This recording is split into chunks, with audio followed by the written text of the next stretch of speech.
We all know Chester, Cyclops rogue, hiding in a box in the jungle. Hey. There he is. So Chester apparently has a friend who does something a little different than provide you some speed. Yeah, so we've got Chester 1 and Chester 2. Chester 1? They're our boys, we love them. Yep. So essentially, every so often, there will be a new version of Chester that shows up. So this one first here that you're seeing, same as always, movement speed in the area, and they'll still spawn in the same kind of mechanism where it's going to be equal across both sides. But the movement speed's not the exciting part. There's a new option instead of movement speed that you might see, and we're calling this the Jungle Shop. So very similar volume here that you'll see, but instead of this yellow circle, it will be a purple circle, and inside of it, you'll be able to buy anything from the item shop. It's an item shop in the jungle. Some good warning that something's going on. Which Chester might this be? I wonder what Chester this is. That looks purple. There it is. So now you can open it's the up item your shop in the jungle. Buy your Brawler's Beat Stick. Doug is particularly rich in this instance, so he could buy a lot of items, but you can use it as many times as you want while it's up as well. And they're active for 60 seconds. You have 1 minute, so it's quick shopping. Yes, so previously, green buff and chest camps were not where they are right now. They were swapped. So in year 11, we have swapped the location of the green buff and the chest camp. This puts green buff a little bit closer to the duo lane, makes that easier for the support to go and grab while remaining in duo, which is something we've seen more and more of as year 10 has continued. The supports have wanted to stay in lane. Now it'll be a little bit easier for them to do so, which should be really fun. The green camp will also spawn the roaming harpies just like they have been in year 10, but because it was the gold camp, we didn't want those, coming into lane, going underneath your tower, all that kind of stuff. Go to a different part of town, which is this outer edge, but it's very nice out here. You get this guy peeking at you the whole time. But this is now the new area for the shield and the cooldown camps. So should be a little bit, it's been a very fun area to fight around, just adds a different dynamic to the laning phase, and we think people are gonna really like it. Wait a minute, that's the shield buff. It's so good. But now it's not in the same spot. First Chester camp is a speed buff. We got Conan. Excellent. So yeah, speed buff. Speed buff. Well, the next one will be a jungle shop. Got it. The last one was a jungle. You'll also find a new set of celestial portals connecting the duo lane to the solo lane. Now it's easier than ever to rotate for that big team fight across the map, but there's risk and reward. Time spent rotating is time you can't spend farming. You'll have to stand on the pad for a few seconds before you and any teammates can teleport. That other portal is going to make sound and effects, warning enemies that you are on the way. And once you teleport, you'll have to wait before you can use the portal again, so make sure you really want to join that fight. It's a one-way trip. But then after 8 minutes, you have this floor here. What does this scary and mysterious floor do?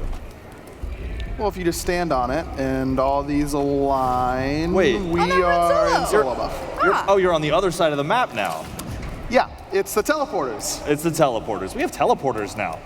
New teleporters on the Conquest map. So like Harrison said, pre-8 minutes, you're not going to be able to use these. They're going to be taken up by Naga camps that are farmable, golden experience, junglers, go get them. Then after 8 minutes, you can stand on the teleporter. After a short channel time, you will be teleported. You and anyone who is on the teleporter with you. On that platform. At that time, even if they have just stepped onto it. Think of it like Horizontal. Kind of like a horizontal. Much like a horizontal. Will be teleported over to the other side of the map beacon. So that didn't deal a lot of damage right now, but by the time you're firing off the third Stygian barrage, it will deal significantly more damage to those structures. Watch out for the new celestial comets dropping from the skies on every map.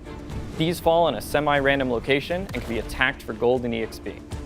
The final hit will crack the comet open and release the fan favorite Indra's Scepter, an item any player can pick up to get their own mini turret that zaps nearby enemies. Yes. Yeah. And so we did make sure that it is completely symmetrical, just like the Cyclops camps have always been. And predictable. And predictable. So it alternates. Excuse me, they have to break it. You have to break it. You have to break it. You gotta break it. Nice, it's broken. Excellent. Excellent. So it's predictable, like Lermy said. So your first Chester camp is a speed buff. I decide over and over and over again. You almost forgot your job. Necessary intermission. Yeah. The scepter is back. right, we can keep going. Scepter's back. Where that effigy is, it will destroy it and end up making it take more damage during that time. Okay. I mean, we got it. It's broken. So the beacon is still here, but it is not the same beacon you know. The beacon has had some changes. Yeah, so essentially, the last year since we introduced the beacon back in the Season of Souls, it had one pretty clear purpose of unleashing the Titans. Yeah.